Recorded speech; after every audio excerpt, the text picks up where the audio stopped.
That's okay. Yeah. You can have those worries and doubts, but I'm crushing it and I'm happy. I So love what more that. do you want from me? I love that. I love that.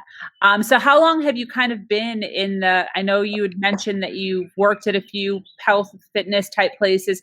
How long have you been in this field in general? So my passion for wellness began in Utah. I worked as a wilderness therapy guide. I did that for 3 years. What is that? I know, crazy job title, right? Yes. So I worked with at-risk youth Oh, in wow. Utah. Okay. So we worked in the high desert. I worked in southern Utah, so it's just a little bit north of Las Vegas, which was cool. So my job was to backpack and teach teenagers how to survive in the backcountry. So we Wow. taught them how to make fire by rubbing sticks together. We did the plow and bow drill fires, a lot of primitive fire techniques. We also taught them how to navigate. We taught them how to read maps, the constellations in the Wow. sky. Yeah, so it was a really amazing opportunity to grow personally and also touch the lives of really amazing humans who are just developing and growing and struggling, and having an opportunity to be that beacon of hope and light for them was one of the most empowering experiences I could have ever had. Wow. How old were you when you were doing this? Was this like a I was college extra credit thing or what? I was 22 actually. I had Wow. already tried and failed at the normal job, as people say, the 9 to 5. Mhm. I did it for a little less than a year. I was a writer for a. You guys are gonna laugh. You would be like, "What?" I was a writer for a computer reseller magazine. What? Really? Yep. Wait, a computer reseller magazine. So a magazine that resells computers. In a sense, yeah. So they were a business to business company, and they would find other businesses and other components of computer products and sell it on their website. So it was really a very interesting job. That was fresh out of college. So So that's I actually did one of my questions. So is that the only 9 to 5 like job corporate thing you've ever had? um kind of, but not really. I did do that right out of college. Okay. So I was an English major at SUNY Oswego in New York. So I graduated there and got this job in Long Island, jetted down, got the apartment, everything was going for me really well.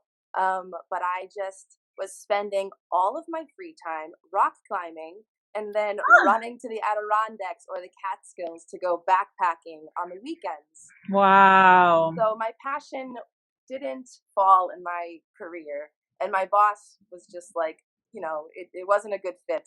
Yeah. So that job, we went our separate ways. And I was on a quest to figure, okay, Katie, you're an English major. What are you going to do with your life? Mhm. And yeah, I went on this backpacking trip in the Catskills. I met this random stranger who we shared a fire with and had dinner. And he explained wilderness therapy. He said, "You should check it out." And I said, "Sure, Wow. I'm going to go home and Google it." So I did. And then Mhm. I applied for a couple jobs, which led me into becoming a rock climbing instructor. I did that in Wisconsin for one summer, which was remarkable. Again, touching the lives of young teenage girls. It was just awesome to empower them and overcome fears. So cool. And Wow. then that led me to Utah, where I did my wilderness therapy for 3 years. And then I bounced back to New York, where I became a receptionist.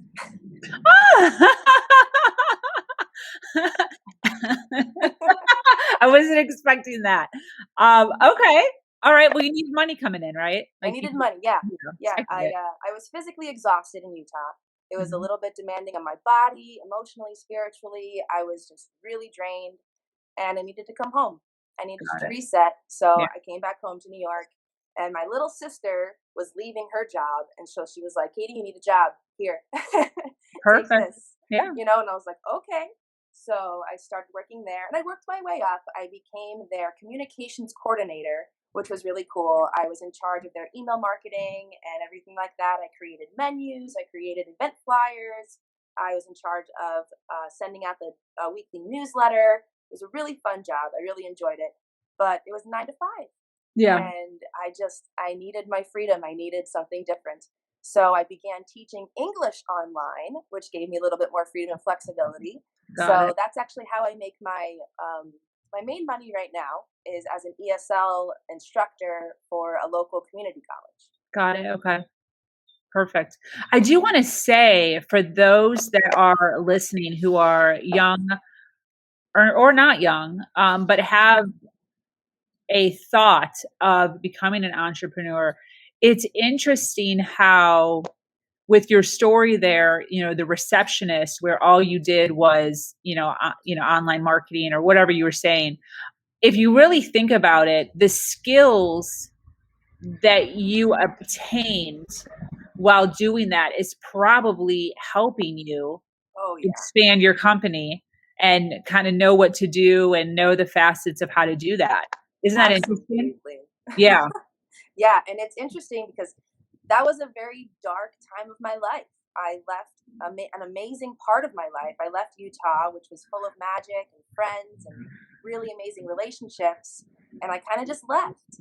And it was really sad to reset and to have this job that I had kind of no place being in, and I hadn't touched a computer in 3 years. Wow. Yeah, Wow.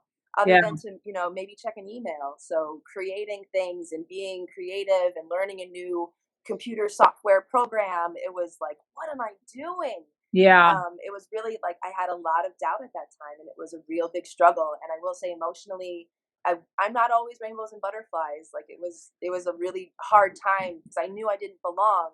But Yeah. you're right. The skills that I learned, Yeah. especially because I had a very hard boss, I had a female boss, Yeah. and she made me dread going into work. Oh, worst. Yeah, it was one of those, like, I knew I was going to get yelled at no matter how hard I tried Yeah. experiences. So it was a challenge. I did it for 2 years. Wow. Wow. But I needed the money. I live in New York is not easy to it's not cheap to live here. Yeah. It's tough. Yeah. So Um, yeah. so that just, kind of shows that it doesn't matter where you're at in your life.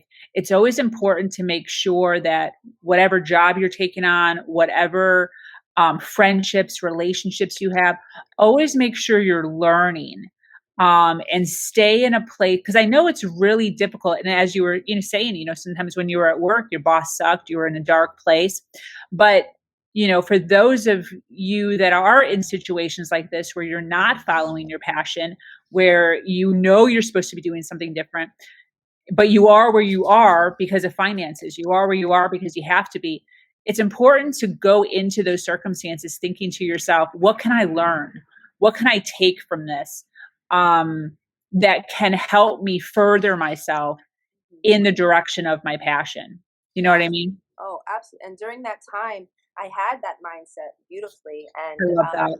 I took I had a long commute, so I took Mhm. the opportunity to listen to podcasts, and I listened to a lot of self growth and help development podcasts. I My love that. favorite was called The Art of Charm.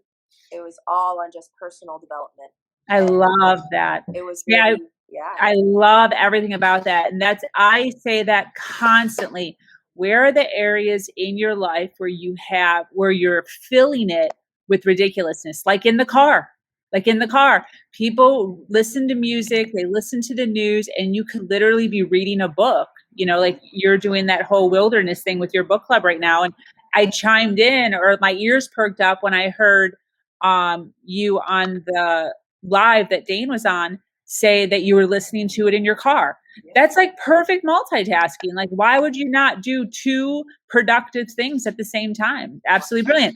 But there's so many people that don't do that, you Yeah, know? it's a beautiful time to just engage your brain, and I Exactly. think a big challenge is that choice.